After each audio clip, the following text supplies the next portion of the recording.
भैया केंद्र सरकार ने एर्थ पे कमीशन लागू कर दिया है। अब दोस्तों आज मैं एर्थ पे कमीशन की सच्चाई बताने जा रहा हूँ कि भैया आपको बढ़ा हुआ वेतन कब मिलेगा और मिलेगा तो कितना मिलेगा। क्या आपको 2 साल का एरियर मिलेगा या सरकार खा जाएगी। क्योंकि दोस्तों कुछ भी भरोसा करने वाला नहीं है, कुछ भी नहीं है। क्योंकि जो कमेटी बनाई है उसमें इतनी ज्यादा हार्ड शर्तें घुस दी हैं, उनको कह दी हैं ऐसा मत करना, वैसा मत करना, भारत की अर्थव्यवस्था देख के बनाना, ये करना वो करना, ये करना वो करना। अब दोस्तों कमेटी भी परेशान हो गई है कि आखिर वो फिटमेंट फैक्टर कितना लागू करे। सबसे बड़ी बात है दोस्तों कि 7th पे में इतनी सैलरी बढ़ी थी, छोटी सी बढ़ोतरी हुई थी। अब तो दोस्तों 8th पे कमीशन में क्या लग रहा है बढ़ोतरी होगी? बिल्कुल भी नहीं होगी दोस्तों।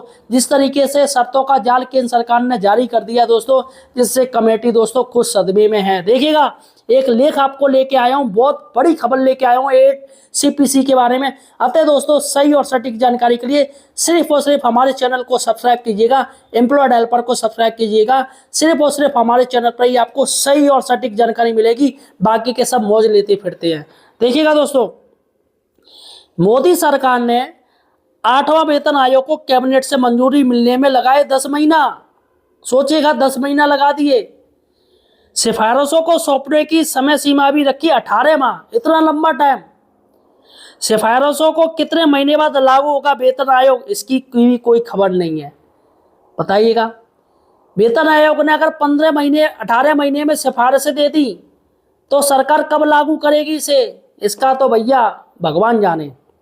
चलेगा अब बात करते हैं दोस्तों 18 महीना क्यों दिया। केंद्र सरकार ने वेतन आयोग जो कमेटी गठित करी है उसको इतना समय क्यों दे दिया, 1.5 साल। भैया कुछ भी काम हो फौरन हो सकता है, लेकिन 18 साल इतना बड़ा टाइम क्यों दे दिया। देखिएगा ताकि मार्च 2027 में यूपी सहित 5 राज्यों के चुनाव निपट जाएं। फिर आपके सड़क पर प्रदर्शन करने का कोई मतलब नहीं है। सीधी सी बात है, चुनाव हो जाए फिर तुम चाहे धरना दो चाहे कुछ भी करो, कुछ नहीं होना है। फिर आप 20-22 महीने का प्रति व्यक्ति औसतन से 2 से 3 लाख के एरियर के मिलने की उम्मीद ना करें। यहाँ पर दोस्तों एरियर भी नहीं मिलेगा, क्योंकि 20 से 22 महीने अगर हो जाता है दोस्तों, सब कुछ कमेटी रिपोर्ट दे देती है और 20 से 22 महीने का अगर टाइम निकल जाता है, 2 साल मान लीजिए, तो 2 साल का जो एरियर लाखों में बनेगा।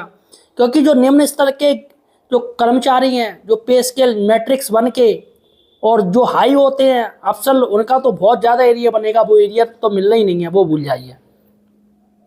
सरकार का खेल कहाँ है यहाँ पर, मैं आपको खेल बता दूं क्या खेल रही है सरकार। देखिएगा देश के लोकसभा चुनाव में 100 करोड़ मतदाता होते हैं, वह कार्य 6 महीने में पूरा हो जाता है। मतलब लोकसभा चुनाव होते हैं, पूरे देश के वोटिंग एक साथ होती है, वो काम 6 महीने में पूरा 100 करोड़ मतदाता वोट डाल देते हैं।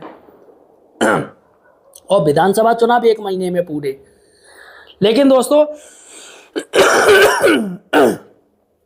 लेकिन दूसरी तरफ जहां मात्र 0.5 करोड़ यानी 50 लाख कर्मचारी, ध्यान दीजिएगा 100 करोड़ हटा दीजिए, सिर्फ 50 लाख 0.5%, 50 लाख कर्मचारी और 70 लाख, करीब 70 लाख पेंशनर जो कर्मचारी होते हैं, उनके 8वें वेतन आयोग की घोषणा को केंद्रीय कैबिनेट से मंजूरी मिलने में 10 महीने का समय लग गया। बताइएगा 10 महीने का सिर्फ मंजूरी मिलने में, और फिर आयोग को सिफारिश देने के लिए अलग से 18 महीने का और समय दे दिया। टाइम निकाले जाओ निकाले जाओ निकाले जाओ, 18 महीने का इसमें दे दिया। आखिर सरकार और सिस्टम के ये 2 रवैये क्यों हैं?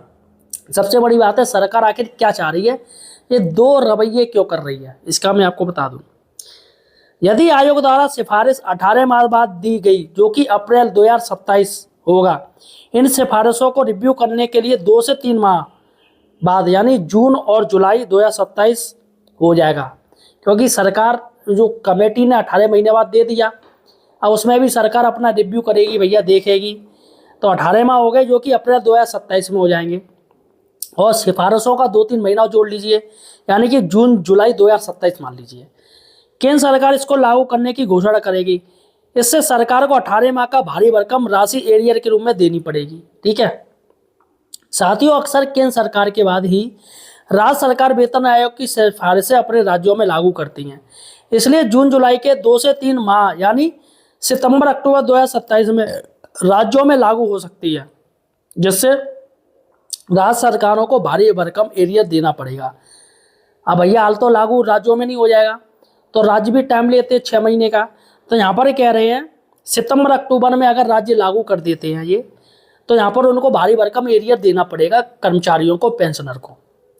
चूंकि यह 18 माह का समय सीमा इसलिए रखी गई है ताकि यूपी सहित 5 राज्यों के 2027 विधानसभा चुनाव हो जाए, ताकि कर्मचारी संगठन चुनाव से पहले धरना प्रदर्शन ना करने लगे। जब 5 राज्यों में 2027 का चुनाव होगा, फिर आपके धरना प्रदर्शन से सरकार को कोई फर्क नहीं पड़ने वाला। प्रत्येक कर्मचारी का न्यूनतम एरियर 1 से 2 लाख तक का होगा, तो सरकारें आनाकानी करेंगी। फिर आप लोग कोर्ट के चक्कर लगाते रहिएगा, कोर्ट खेलते रहिएगा। और कोर्ट भी आप जानते हो क्या स्थिति चल रही है भैया, कोर्ट जाना तो बेकार ही है, क्योंकि यह आपका मूल अधिकार नहीं है। ध्यान दीजिएगा, अगर आप कोर्ट भी जाएंगे तो कोर्ट कहेगी, क्या कहेगी कि आपका मूल अधिकार नहीं है। ये सरकार का अधिकार है, सरकार के हाथ में। आपका कितना पैसा देना, कितना जारी करना, ये सरकार के हाथ में है। इसलिए कोर्ट भी इसके लिए बाध्य नहीं कर सकती है कि सरकार सिफारिश जनवरी 2026 से लागू करे या अक्टूबर 2027 से। नुकसान के लिए तैयार रहिए, एरियर की उम्मीद छोड़ दीजिए। देखिएगा, शिक्षा मित्रों के मामले में यही हुआ है कि कमेटी ने कह दिया कि हमारे अधिकार क्षेत्र में नहीं है। शिक्षा मित्रों का जो मानदेय बढ़ाएगी वो राज्य सरकार बढ़ाएगी, उनकी कैबिनेट बढ़ाएगी, उनके कैबिनेट के मंत्री बढ़ाएंगे। तो फिलहाल साथियों, यहाँ पर आपने देख लिया किस तरीके ये टाइम काटा जा रहा है 5 राज्यों के चुनाव को देखते हुए। अब 2026 में तो दोस्तों अन्य राज्यों के भी चुनाव है, तो इसलिए घोषणा कर दी, कमेटी बना दी, इसलिए सारा कुछ ड्रामा हो रहा है। फिलहाल साथियों, आपको क्या लगता है कि सरकार आखिर क्या सच में 8CPC का यहाँ क्या आपको लाभ मिलेगा, या सिर्फ ये चुनावी दोस्तों बयानबाजी है, चुनावी 8th पे कमीशन है? मुझे कमेंट सेक्शन में बताइएगा। इस वीडियो को ज़्यादा से ज़्यादा शेयर कीजिएगा। धन्यवाद।